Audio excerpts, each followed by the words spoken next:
qui étudie les éléments essentiels et toxiques dans les algues destinées à la consommation humaine. Et si l'on inspecte ce document avec attention, on tombe sur des tables très intéressantes dans lesquelles on retrouve le lithotame avec toute une série de teneurs pour des métaux qui sont non essentiels, voire toxiques. Et là, nous découvrons que le lithotame contient également, en grande quantité, par exemple, de l'aluminium. À raison de, pour 100 grammes de lithotame, quasiment 1 gramme d'aluminium. C'est une quantité considérable.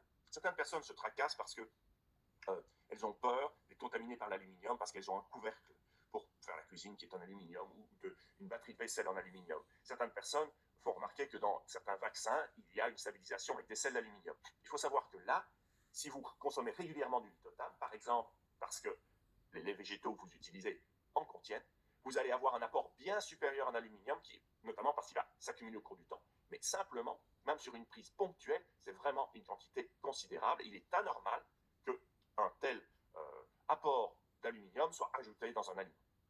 Autre point, le strontium, qui est un autre métal non essentiel, qui lui est présent pour 100 grammes de lithotame à raison de 0,2 grammes. À nouveau, c'est une quantité considérable par rapport à ce métal qui n'a rien à faire à l'intérieur du corps humain, quoique nous mettrons une nuance là-dessus plus loin.